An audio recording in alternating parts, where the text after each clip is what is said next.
बिस्मिल्लाहिर्रहमानिर्रहीम। जैसा कि आप सब ने देखा कि कल से जो हमें अखबारों के ज़रिए सोशल मीडिया के ज़रिए खबरें मिल रही हैं कि जो उमर साहब की सरबराही में सरकार बनी, उन्होंने अपनी कैबिनेट मीटिंग में एक रेजोल्यूशन पास किया है जिसमें सेंटर से स्टेटहुड रेस्टोर करने के लिए कहा गया है। और ये भी खबरें गश्त कर रही हैं कि आप उमर साहब यूनियन गवर्नमेंट से टाइम सीक कर रहे हैं ताकि वो कैबिनेट की रेजोल्यूशन का जो ड्राफ्ट है, जो उसमें मुतालबा किया गया है स्टेटहुड रेस्टोर करने का, he can put it to the central government. उनका हक है वो कुछ भी कहें, कुछ भी पास करें, लेकिन हम उमर साहब को सिर्फ ये याद दिलाना चाहते हैं कि आपने इलेक्शन 370, 35A, स्टेटहुड, इन सारी चीज़ों पर लड़ा था। तो आज जो ये खबरें आ रही हैं कि सिर्फ स्टेटहुड को लेकर आपने रेजोल्यूशन पास कैबिनेट में किया है, तो it is very painful. It means departure from the principle stand of his party. इससे साफ जाहिर है कि उमर अब्दुल्ला साहब बीजेपी के हाथों में ही खेल रहे हैं। समझ में नहीं आता उनको कोई कैसे बताए।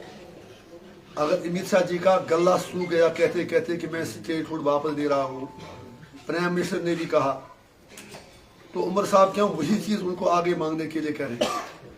अच्छी बात है वो कहें, हमें कोई ऑब्जेक्शन नहीं है, बिल्कुल हम उनके साथ हैं, लेकिन वो आधी चीज़ ही क्यों कह रहे हैं, सिर्फ वही क्यों कह रहे हैं जो बीजेपी देने को तैयार है। इसका मतलब 370 की जब बात करने के लिए वो तैयार नहीं, 35A की बात करने के लिए तैयार नहीं, तो वो एक तरफ से आई वॉश है, जिस एजेंडे पे उन्होंने इलेक्शन लड़ा उससे डिबेट हो रहे हैं, और दूसरा कुछ लग रहा है कि कोई खिचड़ी पक रही है या पकी हुई है पहले से ही। एनसी और बीजेपी के बीच आंख बचोली का खेल खेला जा रहा है। सेंटर को वैसे भी statehood as per supreme court directions आज नहीं तो कल देना ही है। तो उमर साहब just wants to be counted in martyrs. Statehood की बात करके वो बाकी जो मेन इश्यूज हैं उनसे भागना चाहते हैं। और अफसोस की बात यह है, हम उमर साहब को यह याद दिलाएंगे कि उनकी जमात का पहले दिन से ही यही वतीरा रहा है। जब मरहूम शेख साहब महाराजा से इलाके के बाद पहले एडमिनिस्ट्रेटर बने, उसके बाद वजीर आजम बने, तो 1953 में जब उन्हें बर्खास्त किया गया तो 22 साल के बाद वो कांग्रेस की मदद से वजीर आजम नहीं बल्कि वजीर आला के तौर उन्होंने हलफ लिया। और आज जिस तरह शेख साहब ने बिट्रेल किया, बिल्कुल वही चीज़ आज उमर साहब कर रहे हैं। जो बड़े दावे लेके आए थे, जिस असेंबली को उन्होंने म्युनिसिपलिटी कहा था, जिस सरकार को म्युनिसिपलिटी कहा था, आज एक दिन में जब ओथ लिया तो जो मैंने ऑब्जर्व किया, 3 बार उमर साहब ने ड्रेस चेंज किया एक दिन में। एक तरफ कह रहे हैं कि कश्मीरी बड़े मातम में है, म्युनिसिपलिटी बन गई। सुबह जब शेख साहब के मज़ार पे गए तो उनका एक ड्रेस था। It can be his personal thing, he is at liberty to do what he wants, but since he is the chief minister we have to observe these things. मेरे हिसाब से उनके लिए मातम का दिन होना चाहिए था जब उन्होंने ओथ लिया। बाकी फॉर्मेलिटी ठीक है कहना अब ये गवर्नर आज नहीं रहेगा, ये नहीं रहेगा, लेकिन let all of you mark the thing. सुबह उन्होंने मदार शुहदा अपने दादा जान के कब्र पे जाके, मरहूम शेख साहब के कब्र पे जाके, उनका ड्रेस एक था, फिर जब ओथ लिया तब दूसरा ड्रेस था, जब सेक्रेटरीट गए तब तीसरा ड्रेस था। तो इसका मतलब वो तो खुशी से उछल नहीं रहे थे कि मैं सीएम बन गया। जैसे किसी बच्चे के हाथ में कोई वो जहाज का खिलौना देते, कहते देखो बेटा ये तो जहाज जा रहा है, हमने आपको ला के दिया। What was the fun? He should have been serious that day. उनकी सीरियसनेस का, मैं फिर कहता हूं, उनकी जाती चॉइस है, मैं कोई अटैक नहीं कर रहा हूं, लेकिन इस चीज से आप सब लोग मार करें कि दिन में जो आदमी 3 ड्रेस चेंज करे ओथ के दिन, इसका मतलब है कि जो रियल इशूज हैं, ही इज नॉट बॉदर्ड। वो खुश थे कि किसी तरह से लंगड़ी लूटी कुर्सी हमें मिल गई, और अगले दिन उन्होंने उससे भी गड़बड़ कर दिया लोगों की आंखों में धूल झांकने के लिए कि अब मैं सेंटर से स्टेटहुड वापस ले रहा हूं। अरे भाई, आपने इलेक्शन जब लड़ा तब आपने बहुत बड़ा लंबा एजेंडा दिया था, अब तो आप उसे भाग रहे हैं। लिहाजा हमें यही और इस लग रहा है कि इस बहाने वो बीजेपी से अपनी दोस्ती को जस्टिफाई करने की कोशिश कर रहे हैं। जैसे उन्हें मोदी जी, अमित शाह जी की खूब जमकर तारीफ की। हम मानते हैं कि उन्हें सरकार चलाने के लिए सेंटर का ताउन चाहिए, और हम सेंटर से भी अपील बार बार करते हैं as citizen of this place कि सरकार, उनकी जो सेंट्रल सरकार है, वो उमर अब्दुल्ला साहब की सरकार को भरपूर सपोर्ट दे एडमिनिस्ट्रेटिव इशूज पर, डेवलपमेंटल इशूज पर।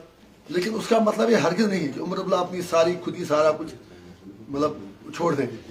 वो बहाना ढूंढ रहे हैं मोदी जी से, बीजेपी सरकार से ताल्लुकात बढ़ाने का। तो आज की इस प्रेस कॉन्फ्रेंस का मेन मकसद हमारा यही है कि उमर अब्दुल्ला साहब ये वजाहत करें, जैसा उन्होंने भी पीछे भी कहा कि जब तक ये सरकार है वो 370 इनसे वापस लेने की उम्मीद नहीं करेंगे, इनसे मांगेंगे नहीं। तो मेरा फिर उनसे सवाल है कि क्या अगर बीजेपी 100 साल तक पावर में रहेगी, should Kashmiris wait for 100 years to ask for their rights and not talking of seeking for their rights? Political struggle अपनी जगह, सिर्फ कहने से भी अगर वो कहते हैं बात तब तक नहीं करेंगे, इट इज अनफॉर्चुनेट। दूसरा एक इंपॉर्टेंट बात मैं उनसे कहना चाहूंगा, उन्होंने ओथ तो श्रीनगर में लिया, अब सरकार उनकी है, वो जम्मू कश्मीर के लोगों को ये बता दें, लोग जानना चाहते हैं कि उनकी कैपिटल कौन है, उनकी सरकार श्रीनगर में रहेगी या जम्मू में रहेगी, इस चीज की वजाहत करें। हम उन पर ही छोड़ते हैं इस सवाल का जवाब। हमारी ये ख्वाहिश है, हमारा मुतालबा है कि दरबार मुल्क की जो ट्रेडिशन है वो चलती रहे। ये एक बॉन्डिंग है दो रीजन्स के दरमियान, इसमें सिर्फ ये देखना कि कुछ करोड़ का खर्चा आता है, I don't think that is justified. उससे ज्यादा ये दो रीजनों के दरमियान एक मतलब इंटीग्रेशन का काम करती थी, सोशल इंटीग्रेशन का, मॉरल इंटीग्रेशन का। एक दूसरे को जम्मू और कश्मीर के लोग समझते थे और एक दूसरे से दूर करने का काम दरबार मुल्क ने किया है। हम उमर साहब से बड़े अदब के साथ कहना चाहेंगे कि वो इतना बता दें कि उनकी सरकार का कैपिटल जम्मू है या श्रीनगर है या दोनों है। तो अगर आपको इस हवाले से कोई बात पूछनी हो तो हम आपके सवाल का जवाब दे सकते हैं। जो हमारा एजेंडा 2008 से जिस तरह हम असेंबली में बात करते थे, हमारी पार्टी, आप सुनिए ना, आप बार बार मुझे क्यों वो चीजें कह रहे हैं जो आपको कोई और कह रहा है कहने के लिए। मैं तो मैंने बार बार कहा कि जम्मू कश्मीर के मसले का हल लोगों से पूछ के किया जाए। अगर उससे कोई अच्छा हल मोदी जी के पास या किसी और के पास है, टेबल पे आके बात करें। अभी जयशंकर जी भी पाकिस्तान गए थे, तो हमें उम्मीद है कि उन्होंने पर्दे के पीछे तो कुछ मतलब है ना, वो नाना करके हाँ उन्हीं से कर बैठे। मैं पता है कि कुछ न कुछ तो बात हुई होगी, क्योंकि दोनों मुल्क इस मुसीबत से छुटकारा चाहते हैं, लोग छुटकारा चाहते हैं। दुनिया आगे जा चुकी है, अब दोनों मुल्कों को चाहिए कि वो कश्मीरियों को जीने दें, हिंदुस्तानियों को जीने दें, पाकिस्तानियों को जीने दें। ये सब कॉन्टेंट में पीस आना चाहिए, उसके लिए ज़रूरी है कि इंसाफ हो। ये करता हूँ कि प्राइम मिनिस्टर साहब ने जो कहा कि वो पूरा करें, उमर साहब को मुबारकबाद देती है और फिर कहा कि उनका सपोर्ट भी होगा, वो वही चीज़ करें। लेकिन अगर आपको याद होगा, जब दफ़ा 370 हटाया गया था 5 अगस्त 2019 को, हम सब 15-20 दिन एक अनसर्टिनिटी का दौर पूरे जे.एंड.के में रहा था। पैरामिलिट्री फोर्सेस की, सशस्त्र फोर्सेस की काफ़ी तादाद यहाँ पर आई थी। अजीब अजीब सर्कुलर्स निकाले जा रहे थे, हर कोई सोच रहा था क्या होगा।